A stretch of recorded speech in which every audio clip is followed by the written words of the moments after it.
Bonjour à toutes et à tous, je suis à Nanterre-Amandier pour le festival Monde Possible. Je sors du spectacle My Revolution is Better Than Yours, que je viens de voir à l'instant, évidemment puisque j'en sors. Vous pouvez d'ailleurs voir la vidéo juste là, tout en haut. Et là tout de suite, c'est Gwenaëlle Morin, Re-Paradise, d'après le spectacle Paradise Now du Living Theatre qui avait fait scandale à Avignon en 68. Scandale parce qu'il y avait de la nudité, parce que ça s'était un petit peu chauffé partout. Et les comédiens et les comédiennes étaient sortis dans la rue, avaient fait du bruit, et le spectacle avait été censuré. Ça a marqué Avignon, ça fait partie de l'histoire d'Avignon aujourd'hui. Ça fait partie des nombreux scandales d'Avignon d'ailleurs. Et donc j'ai hâte de voir ce que Gwenaëlle Morin en a fait. Allez, on y va.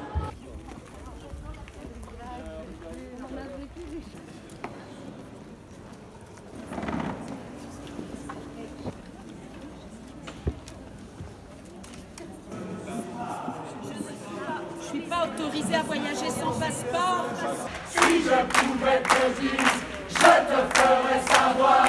Si je pouvais t'allumer, si je pouvais te sortir de ton état d'esprit de misère. Si je pouvais te dire, je te ferais savoir. C'était vachement bien ça. Voilà un spectacle qui m'a mis de bonne humeur. Bon, déjà le petit côté on va dans l'entrepôt, il n'y a pas de place pour tout le monde. Alors si par contre, c'est une petite chose quand même, faut prévenir quand les spectacles ne sont pas assis, hein, parce que moi aujourd'hui j'ai un pantalon trop serré, donc je peux pas m'asseoir par terre. Enfin je peux m'asseoir par terre mais il faut que j'ai les jambes tendues, je peux pas me mettre en tailleur.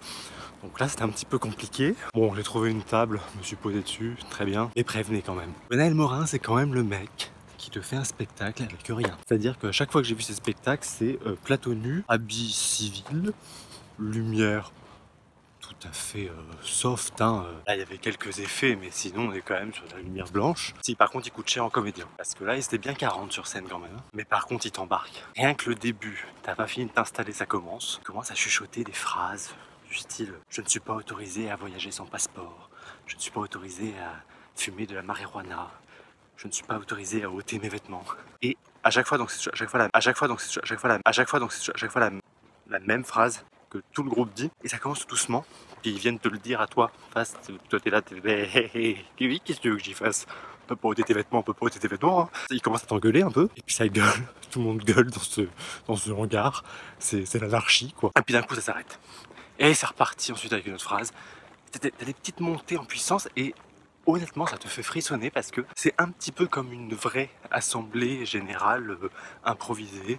Donc là, il y a des gens, il y en a qui sont assis par terre, il y en a qui sont assis sur les tables, il y en a qui sont assis sur des chaises. C'est un peu le désordre. Et puis, ça discute doucement, ça monte, le ton monte, ça commence à s'énerver, ça gueule. Puis d'un coup, tout le monde se calme et c'est reparti. C'est vraiment une musique, en tout cas que j'avais déjà entendue, que j'avais déjà ressentie. Pas avec ce texte-là. Le rythme, la montée en puissance et la musicalité du truc, c'est une petite ritournelle qu'on connaît. Ce que j'aime, c'est que de Paradise Now, bon, il y a beaucoup de citations. Enfin, je dis ça, je n'ai pas vu le spectacle, mais du peu que j'ai vu et de ce que j'en ai lu, j'ai l'impression qu'il s'en est quand même beaucoup inspiré. Mais là où c'est intelligent et là où c'est intéressant, c'est que c'est fait avec le regard de 2018. Il n'est pas là en train de secouer le public en mode venez, on fait la révolution. Non, on sait que c'est citationnel parce que sinon ça m'aurait agacé. C'est fait avec le regard de 2018, c'est fait avec les enjeux de 2018. On sait qu'on est 50 ans après mai 68. Et puis il sait à quel public il s'adresse. Il sait qu'on est à Nanterre, dans un théâtre subventionné. Oh, ma caméra est à l'envers. Parce que moi, il n'y a rien qui m'agace plus que les jeunes compagnies qui viennent, tu sais, alpaguer le public, qui viennent te traîner sur scène, qui t'interpellent, je sais pas trop quoi, en mode on révolutionne le truc. Non, tu révolutionnes rien, le truc ça date, il y a longtemps. C'est un peu vieilli le fait d'invectiver le public comme ça gratuitement. Là, ça marche parce que on sait que c'est par rapport à ce spectacle de 68. Et d'ailleurs, il y a des moments de citation, je me disais, putain, si on faisait ça aujourd'hui, mais ça a quand même vachement mal vieilli le truc. Enfin, ça c'est plus dans l'air du temps. Ça a tellement été fait et refait ensuite que ça marcherait pas. Ça marchait parce que c'était en 68. Bref. Après, il y a des moments très drôles. À un moment, ils nous étiquettent tous avec le ton de l'insulte. Ils nous traitent de blancs, de noirs, de juifs, de chrétiens. Moi, je me suis fait traiter de kiwi. Chacun son truc. Et puis, ils nous donnent du silence aussi dans ce spectacle. Parce que, mine de rien, ça soulève plein de questions. Il y a peu de texte, mais les phrases qui sont dites, forcément, ça fait écho au contexte actuel, déjà. Et du coup, pendant ces silences, toi, dans ta tête, ça fait son chemin, ce qu'il te propose. Donc ça j'aime bien moi quand même.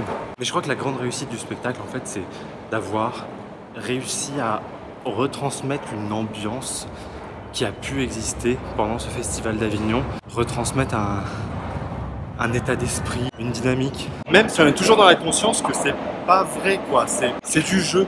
Et qu'on n'est pas en 68 et qu'on n'est pas en train de faire la révolution sur le plateau. Je vous mets un lien dans la barre d'infos, c'est une vidéo d'un reportage TV qui avait été fait sur justement le scandale du Living Theatre à Avignon. Ça donne un peu l'idée de l'ambiance et puis les commentaires sont assez drôles, c'est vraiment du genre les femmes étaient terrassées par les crises de nerfs face à des spectacles de nudité. Et je me dis que c'est quand même complètement fou d'avoir vécu ça, de se dire que le théâtre a pu créer cet émoi-là. Est-ce qu'on a ça aujourd'hui encore? Je crois pas.